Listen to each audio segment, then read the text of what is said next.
Assalamualaikum warahmatullahi wabarakatuh. Pada kesempatan kali ini saya akan menjelaskan tentang materi tentang analysis of variance atau sering disingkat dengan ANOVA. Apa sih sebenarnya? What is analysis of variance? Ada yang tahu? Jadi di sini pada kesempatan kali ini saya akan menjelaskan yang pertama pengertian ANOVA, yang kedua tujuan dari ANOVA, yang ketiga asumsi-asumsi dalam ANOVA, yang keempat langkah-langkah pengujian hipotesis ANOVA, yang kelima tabel ANOVA, yang keenam contoh kasus. Pengertian ANOVA. Analisis varian adalah suatu teknik statistik untuk mengetahui apakah dua atau lebih mean atau rata-rata populasi akan bernilai sama dengan menggunakan data dari sampel populasi. Pengertian lain, analisis varian adalah suatu metode untuk menguji hipotesis kesamaan rata-rata dari 3 atau lebih populasi. Ilustrasinya jadi seperti ini. Ini populasi 1, 2, dan 3. Mu 1, sigma 1, mu 2, sigma 2, mu 3, mu k, sigma k. Jadi di sini ada beberapa populasi. Membandingkan beberapa angkatan atau kelompok yang terkait dapat dilakukan dengan membandingkan masing-masing rataannya. Jadi kita di sini inginnya itu membandingkan antara rata-rata populasi 1, 2 sampai ke K itu apakah sama atau tidak. Nah, tujuan dari analisis varian, tujuannya adalah digunakan untuk menguji apakah terdapat perbedaan yang signifikan antara rata-rata beberapa kelompok populasi lebih dari 2 melalui ukuran-ukuran penyebaran atau variansinya dari masing-masing kelompok populasi tersebut. Asumsi yang harus terpenuhi pada ANOVA. Yang pertama, populasi yang diteliti memiliki distribusi normal. Berarti kita harus melakukan uji normalitas data. Saya sudah pernah mengajari uji normalitas data bisa menggunakan tabel distribusi frekuensi. Yang kedua, populasi tersebut memiliki varian yang sama atau homogenitas, uji homogen. Yang ketiga, sampel yang diambil dari populasi secara random atau acak. Ini rumus-rumus yang kita perlukan untuk melakukan pengujian hipotesis. Yang pertama, jumlah kuadrat total biasanya disingkat dengan JKT. Yang kedua, jumlah kuadrat perlakuan JKP. Yang ketiga, jumlah kuadrat galat. Jadi rumus dari jumlah kuadrat total itu sigmanya 2 kali sigma Xij ini nanti datanya dikuadratkan dulu, kemudian dikurangi, ini namanya titik kuadrat per n kali k, ini faktor koreksi.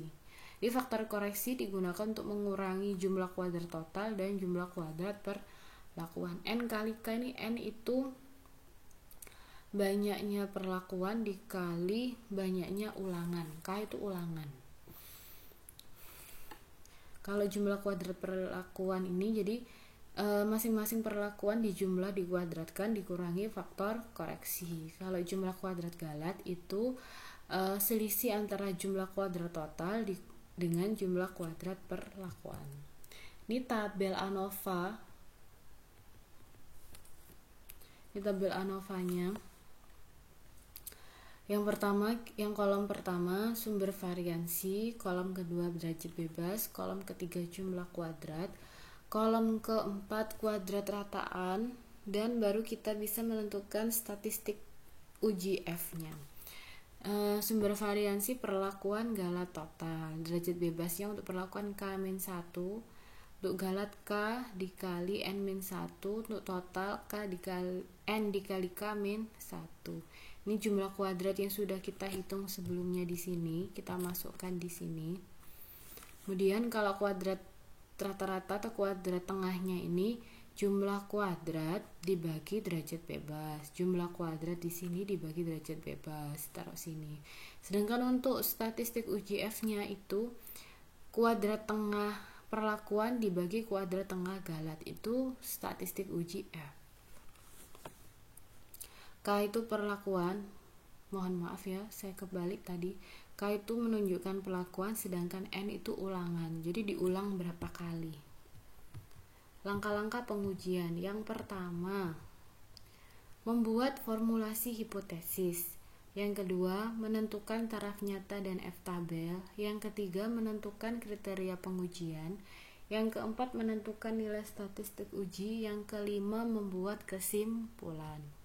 Yang pertama, langkah pertama, membuat formulasi hipotesis. Jadi di sini kita membuat formulasi hipotesis. Tadi kan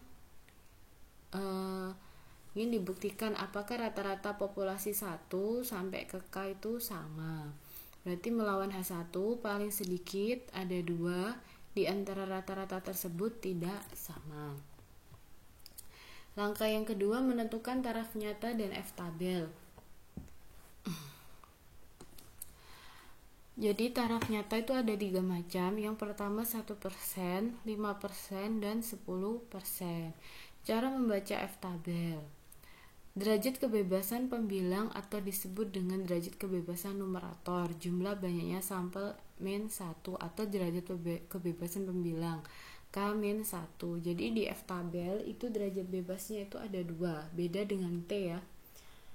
Jadi kalau F itu ada 2, derajat kebebasan pembilang dengan penyebut. Berarti kalau pembilang itu K-1, kalau penyebut K dikali N-1. Jadi kita harus, tapi jangan lupa untuk menentukan dia taraf nyata pakai berapa persen. 1%, 5%, atau 10%. Yang ketiga, menentukan kriteria pengujian. Jadi tolak H0 ketika F hitung lebih besar dari F tabel. Terima H0 ketika F hitung kurang dari sama dengan F tabel.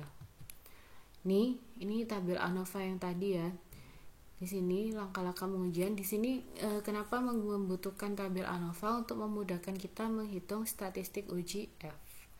Ini tabel-tabel di sini, angka-angka di sini yang ditulis ini memudahkan kita. Jadi kita ngitung banyak-banyak tadi, masukkan saja di sini. Kemudian setelah kita menghitung F hitung dan ketemu juga F tabel, kita baru bisa menentukan keputusan menerima atau menolak H0. Contoh soal. Jadi ada suatu hipotesis ingin menguji ada tidaknya perbedaan secara signifikan antara penghasilan pegawai negeri, petani, dan pedagang dengan menggunakan data hasil sampel sebagai berikut. Jadi silakan dicoba untuk melakukan perhitungannya. Di sini saya mengerjakannya saya menggunakan software ya. Jadi ini ketemunya F-nya ketemu 0,6923. Kalau kita menggunakan kriteria F hitung, kita harus membandingkan dengan F tabel. Tapi jika kita menggunakan p-value yang di sini, kita bandingkan dengan alfa. Jadi saya menggunakan alfa 5%, berarti 0,05. P-value-nya lebih besar daripada alfa, maka keputusannya kita terima H0.